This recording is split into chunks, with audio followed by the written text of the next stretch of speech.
బులెటిన్లో breaking news చూస్తున్నాం.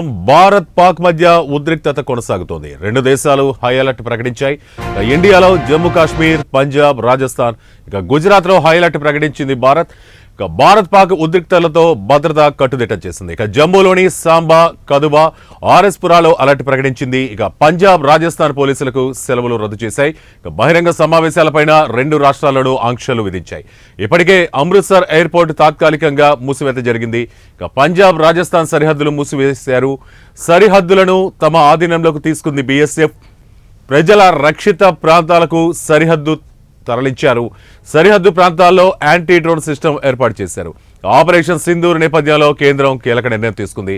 ఈ నెల 10 వరకు 9 కీలక ఎయిర్పోర్ట్లు మూసివేస్తున్నట్లు ప్రకటించింది. ఇందులో జమ్మూ, శ్రీనగర్, చండీగఢ్, అమృత్సర్, లేహ్, భుజ్, బోధ్పూర్, జామ్నగర్, రాయ్కోట్ ఎయిర్పోర్టులు ఈ లిస్టులో ఉన్నాయి.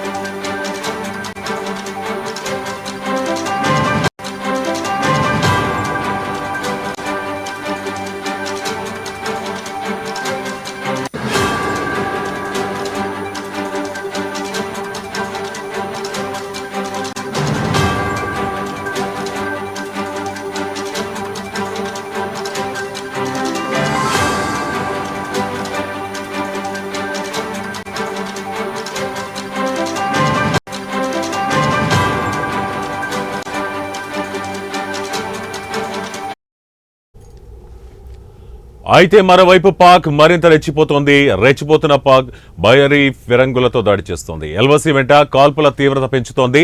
పాక్ రేంజర్లు భారీ ఫిరంగులతో దాడులు చేస్తున్నారు. ఆర్టిలరీ, మోర్టార్ గన్స్, శతఘ్నులతో పాక్ కాల్పులు జరుపుతోంది. పాక్ కవ్వింపు చర్యలను భారత సైన్యం తిప్పికొట్టింది. ఎల్ఓసి దగ్గర పాక్ సైనిక పోస్టులను భారత్ ధ్వంసం చేసింది.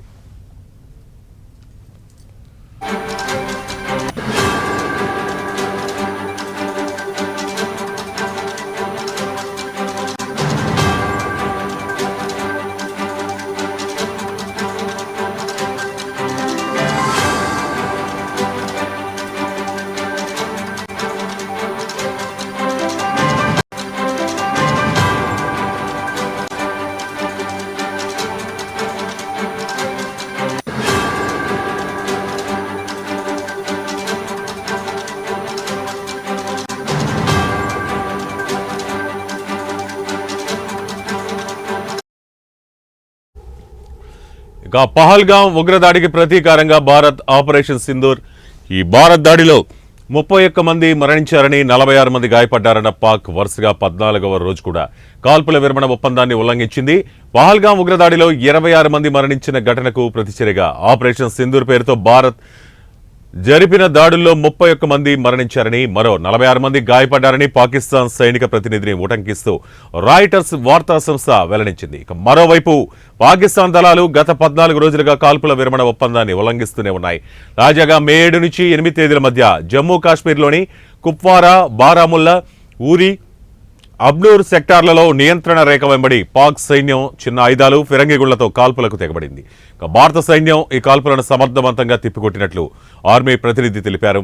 పూంచ్లో పాకిస్తాన్ జరిపిన షెల్లింగ్లో పౌరులు మృతి చెందడం, గురుద్వారా దెబ్బతినడం పట్ల శ్రీ అకాల్ తఖ్త్ జతేకర్ తీవ్ర ఆవేదన వ్యక్తం చేశారు. యుద్ధం మానవాళికి ఎప్పుడూ ప్రమాదకరమే. పాకిస్తాన్ షెల్లింగ్లో పౌరుల మృతిని, పూంచ్లోని గురుద్వారాపై దాడిని తీవ్రంగా ఖండిస్తున్నామని ఆయన ఒక పోస్టులో పేర్కొన్నారు.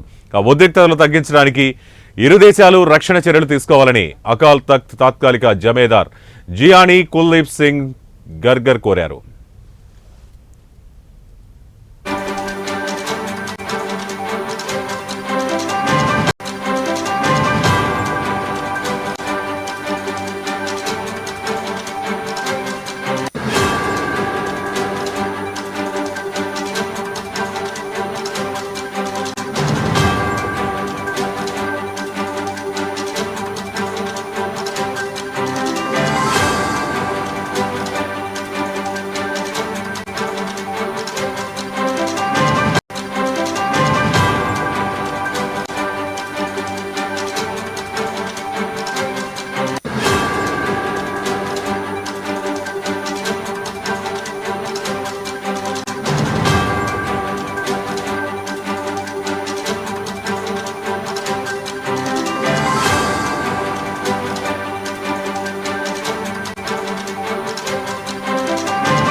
ఇక ఈ ఉద్రిక్తతల నేపథ్యంలో ఉత్తర వాయువ్య భారతదేశంలోని 21 విమానాశ్రయాలను మే 10 వరకు మూసివేస్తున్నట్లు అమృత్సర్ ఏడీసీపీ 2 సిరివెన్నెల ప్రకటించారు.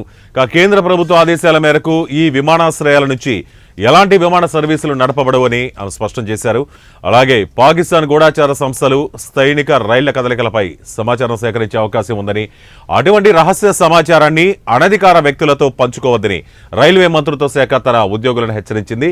ఇక మిల్ రైల్ సిబ్బంది అంటే రైల్వేల సైనిక విభాగం తప్ప ఇతర అధికార వ్యక్తులకు రైల్వే అధికారులు ఎటువంటి సమాచారాన్ని వెల్లడించడం భద్రతా ఉల్లంఘనగా పరిగణించబడుతోంది.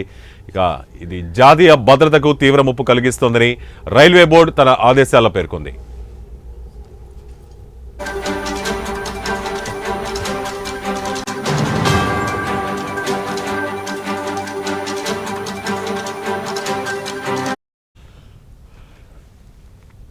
ఇక కేంద్ర హోం మంత్రిత్వ శాఖ కూడా అన్ని రాష్ట్రాలకు కీలక ఆదేశాలు జారీ చేసింది. సోషల్ మీడియాలో భారత వ్యతిరేక దుష్ప్రచారాన్ని అరికట్టాలని, తప్పుడు ఖాతాలను కేంద్ర రాష్ట్ర ఏజెన్సీల సమన్వయంతో తక్షణమే నిరోధించాలని సూచించింది. సరిహద్దు రాష్ట్రాలు అప్రమత్తంగా ఉండాలని, ప్రజల్లో అనవసర భయాలను తొలగించడానికి అవగాహన కల్పించాలని కోరింది. ఇక స్థానిక యంత్రాంగం, సైన్యం, పారామిలిటరీ బలగాల మధ్య సమన్వయం మరింత బలోపేతం చేయాలని సూచించింది. ఇక ఉగ్రవాదంపై నవ భారత్ అన్ని అవసరమైన చర్యలు తీసుకుంటుందని బీజేపీ ఎక్స్లో పోస్ట్ చేసింది.